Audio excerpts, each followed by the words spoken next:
2 books. He needed something to read because he knew he would go to jail. 1 apple, 1 orange, because he needed something to eat while he was in jail. 1 toothbrush, 1 toothpaste, because he needed that to freshen up the day after he was arrested. John Lewis packed all of this in his backpack because he assumed that protesting would land him in jail. But he would soon find out that along with other protesters, how a peaceful march can turn into a bloody Sunday. In the 1960s in Selma, Alabama, only 2.1% of the African American population was registered to vote. Why? Because they didn't want you a part of that American dream. So they implemented poll taxes, literacy tests, all type of voter intimidation and harassment to keep you away from that voting booth. But black people was like, we're going to host a series of demonstrations so y'all can really see what's happening here. They would stand in the courthouse. They would march. They would pray. They would do all these peaceful protests. But of course, where there was peace, white people brought chaos. At one of these demonstrations, a young boy decided to intervene to protect his mother, stepping out of line. So what happened to him? He was shot in his stomach, and a few days later, he passed away. Now, that prompted activists like John Lewis, who was 25 years old at the time, to host a march to go through Selma, Alabama, to let the world see what was really happening. I'm gonna walk, I'm gonna walk, I'm gonna walk, I'm gonna talk. We had to march. Selma was a place where people could not register to vote. But more importantly, they wanted the world to see that black people were willing and ready to vote.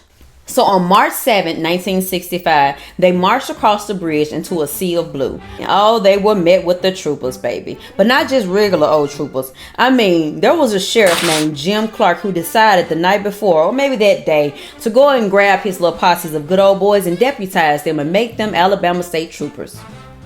That's all they needed. When the peaceful protesters got to that point where they were face to face with these troopers, a trooper named John Cloud told them to stop and go back to wherever they came from because they were involved in an unlawful protest. Now, one of the young men who was standing next to John Lewis asked if he could just take a moment to kneel down and pray. Before they could even get the word to the rest of the protesters, all that man told them was troopers advance. And that was all that was needed. Oh, they got on them horses, they put them gas masks on, and they started to beat the protesters, literally with nightsticks. Hit John Lewis upside the head, beat a woman so bad she was unconscious. These people were getting trampled on like they were nothing. Why? Because they wanted to register to vote. They were met with violence, tear gas, horses, nightsticks, white men put in uniforms, just a few hours ago to make sure that they would control the black community. John Lewis said that he didn't remember getting back to the church, but he remembered he stood up saying, if American troops can be sent out to the wars to protect our people, then why couldn't they be sent to Selma, Alabama to protect the citizens? He said after he said that, he just remembered collapsing, and then he ended up at the hospital. Later, Dr. King and other activists said that they were going to continue the march, and that's what he did. We're going to stand up right here amid horses. We're going to stand up right here in Alabama amid the billy clubs. We're going to stand up right here in Alabama amid police dogs if they have them. We're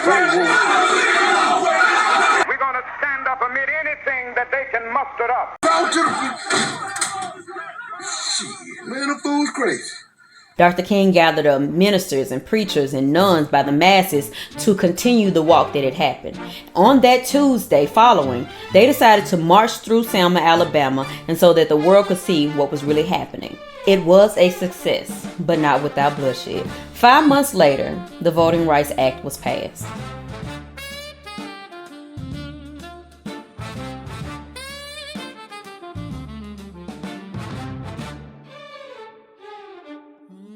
All of that bloodshed, all of those peaceful protests turned wrong, led to what ended up giving black people the right to be treated equally and to be able to vote.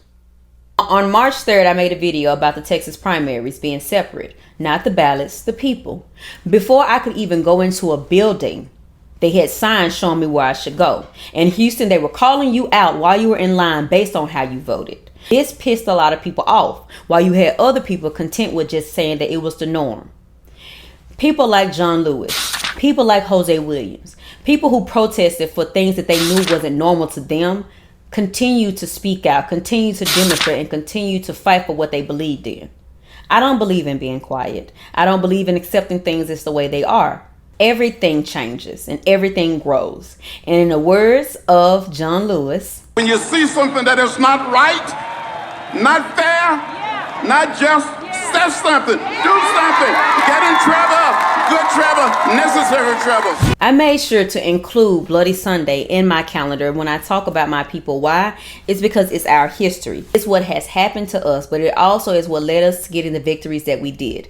We cannot go backwards. We cannot allow people to treat us any type of way, and we cannot allow things that we know don't feel good to continue on just because it's the norm.